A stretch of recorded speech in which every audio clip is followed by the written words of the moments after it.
E whai ana etahi tāngata iwi take o Amerika I tetahi kaupapa wairua e pāna ki ngā hāmana o te awa o Rākaia I te Waipounamu.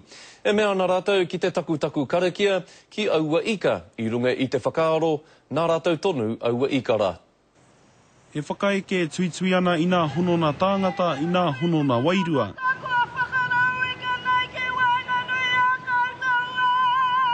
Koe nei te iwi take o Amerika, kua tau mai nei ki Wainganui I te rahi o Naitahu, I runga I te whakapono, he honona rātou kina I ka hāmana o konei. That's how important it is to come halfway around the world to sing and dance for the climate changers, the true keepers of water.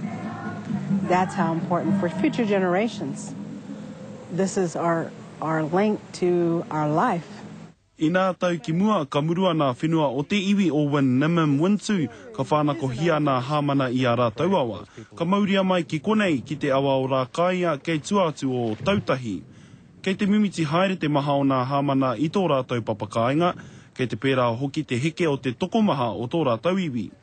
Nō reira ko tō rātou hiehia ko te whakapiki ake I te maha o nā hāmana e kaukau ana I roto I a rātou awa, kia piki ake hoki te tokomaha o tō rātou iwi.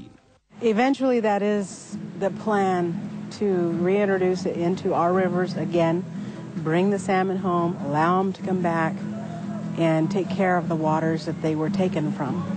Hei te rāmire e tū mai nei, ka tātaki te iwi nei I a rātou karakia ki nā hāmana o te Waipounamu. He karakia kāore anō kia whakamahia I roto I te ono te koutou ne ke atu.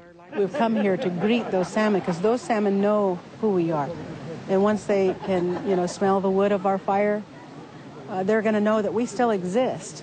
And that's the direction we want. Sometime soon, those salmon will come home. Ko te wawata kia whakahokia e tahi he ki hāmana ki o rātou wākaina I Amerika, engari e kōrero tia tonutia ana tērā I tēnei wā.